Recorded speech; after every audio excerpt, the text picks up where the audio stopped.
أرحب بكم من جديد أصدقائي. نتابع مع بعض 5 فقرات جديدة من التنسيقات الموجودة ضمن برنامج الإكسل. Hello my friends, we are following up with some 5 new paragraphs of the existing formats in the Excel program. الفقرة الأولى برقم 416 تلون السطر عند تحقق شرط معين. The first paragraph, number 416, will color the line when a certain condition is met. الفقرة الثانية برقم 415 تلوين الخلية عند كتابة نص معين. The second paragraph with number 415 coloring the cell when writing a specific text. الفقرة الثالثة برقم 413 معرفة مكان تواجد أول مسافة في النص المكتوب بالخلية. Third paragraph, number 413, find out where the first space is located in the text written in the cell. الفقرة الرابعة برقم 408 تنسيق خاص لإخفاء رقم 0 وإظهار الخلية فارغة. Fourth paragraph, number 408, special format to hide the number 0 and show the cell is empty. الفقرة الخامسة برقم 405 طريقة أخرى لدمج الخلايا. Fifth paragraph, number 405, another way to merge cells. نعود ونتابع أصدقائي تفاصيل الفقرات الخمسة، كل فقرة على حدة. أتمنى أن تستفيدوا من هذه المعلومات. We will come back and follow up with my friends the details of the 5 paragraphs, each paragraph separately. I hope you benefit from this information. الفقرة الأولى برقم 416 تلوين السطر عند تحقق شرط معين. The first paragraph, number 416, will color the line when a certain condition is met. يتلون السطر بالكامل. لنلاحظ ما هو الفرق بين السطر الأول والسطر الثاني والسطر الثالث والسطر الرابع. نلاحظ أن الخلية الموجودة في السطر الأول تشابه الخلية الموجودة في السطر الثاني. هنا يوجد اختلاف، أما هنا يوجد تشابه. فإذا الشرط يقول إذا أنا كنت موجود في الخلية الأولى في أول الجدول يقوم بعملية حساب السطر التالي إذا توافقت فيه محتوات العمود الثالث مع محتوات العمود الخامس يتلون السطر الثاني كله بلون. لاحظ أن هنا لا يوجد تلوين لأنه لم يتحقق الشرط. لا هنا العمود الثالث لا العمود الخامس. الفقرة الثانية برقم 415 تلوين الخلية عند كتابة نص معين. The second paragraph with number 415 coloring the cell when writing a specific text. تتلون بلون أخضر عندما نكتب فيها أي شيء على التعيين، كلمة بوك، كلمة سيزبون، تأخذ خلفية زرقاء. هذه هي الأسطر البرمجية الخاصة لهذه. لنرى عندما نكتب هنا كلمة أوكي إنها لا تتلون لأن البرمجة موجودة أننا عندما نكتب نقف نحدد هذه الخلية.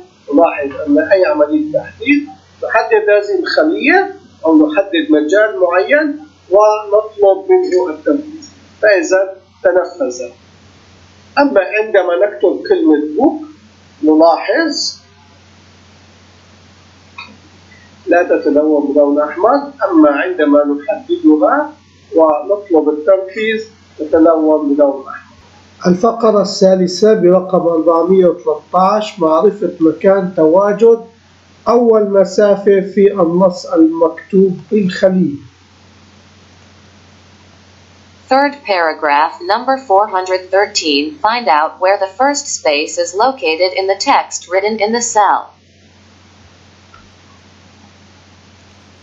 عندما يكون لدينا خلية مكتوب عليها الاسم والكمية وفيها مسافات وهمية، مسافات زائدة، هذه الدالة تقوم بعملية حذف جميع المسافات الزائدة. يعني نلاحظ الآن هنا عندما نضيف مسافات زائدة هذه الدالة لا تتأثر بالمسافات الزائدة. أما الدالة الموجودة هنا إنها تعالج، أما الدالة الموجودة في السي واحد تعالج أنها تبحث على أول مسافة موجودة في البي واحد، وهذا الرقم واحد أننا نريد أن تبدأ من أول محرف. هذه الدالة تأخذ البي واحد وتبحث على أول مسافة موجودة وتقول أنها موجودة في المحرف السادس، أما هنا موجودة في المحرف الخامس. هذه الدالة هي عملية البحث. أما الدالة المجاورة أيضا عملية بحث، لكنها تقول لنا ابدأ بالبحث بعد نتائج السي 2 زيادة واحد. فإذا السي 2 هي في المحرف السادس نزيد له واحد فإذا أصبحت 7. فإذا يبدأ البحث في البي 2 من بداية المحرف السابع إلى ما بعد، ويكتشف يوجد مسافة في المحرف 11 ويوجد مسافة في المحرف الثاني. ماذا حصل؟ هنا يوجد دالة تقول أن ما هو موجود في البي واحد أعطيني ما هو موجود إلى الرقم سي واحد. نحن في السي واحد نحن لدينا رقم 6، فإذا هذا النص يأخذ المحارب إلى الرقم 6. فإذا حصلنا على كلمة السيد، وهنا حصلنا على كلمة جون، لأن اللب هي دالة تأخذ ما هو موجود في كامل النص لكن في عدد أحرف معينة، عدد محارف معينة هي ما هو موجود في الخلية سي. أما الدالة الأخيرة أو قبل الأخيرة هي عبارة عن دالة عكسية للدالة الأولى، لا تبدأ من اليمين تبدأ من اليسار، فتقول أن ما هو موجود في البي واحد أعطيني إياه، لكن بما هو منقوص من عدد المحارف بشكل عام ناقص ما هو موجود في الدي. الدي يأخذ رقم المحرف للمسافة الثانية، واللاين تأخذ عدد المحارف كلها الموجودة في هذا النص. فإذا هذه العلاقة الرياضية الموجودة هنا تقول أن جميع المحارف إذا طرحنا منها 11 يبقى لدينا محارف هي الأحرف الموجودة من اليمين. فإذا بهذه الحالة حصلنا على الكلمة التي هي تأتي بعد المسافة الثانية، وهنا حصلنا على الكلمة التي تأتي بعد المسافة الثانية، فبذلك حصلنا على كلمة كلو وكلمة ظرف. أما الدالة الأخيرة هي عبارة عن عملية آد جمع إب واحد مع جيم واحد، وحصلنا الناتج الأول كان 3 أسماء والناتج الأخير أصبح الاسم الأول مع الاسم الأخير. الفقرة الرابعة برقم 408 تنسيق خاص لإخفاء رقم الصفر وإظهار الخلية فارغة.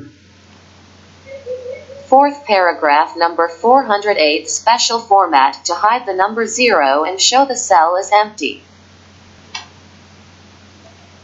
سوف نتعلم الاختصار الذي سوف نضعه في تنسيق هذا الجدول لكي يتجاهل القيم الصفرية الموجودة في الخلايا. هذه الرموز: صفر، فاصلة منقوطة، إشارة ناقص، صفر، فاصلة منقوطة، فاصلة منقوطة، رمز الألف. هذا الرمز عندما نطلب خصائص الجدول أو تنسيقاته ونطلب تنسيق خاص ونكتب هذه الرموز في هذا المكان. الفقرة الخامسة برقم 405 طريقة أخرى لدمج الخلايا. Fifth paragraph, number 405, another way to merge cells.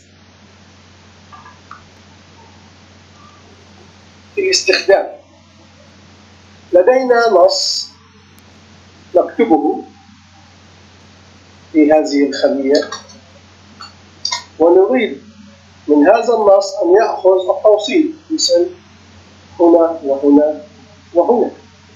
إننا نلاحظ أن عند تحديد نستدل أن الخليتان أخذتا توصيل.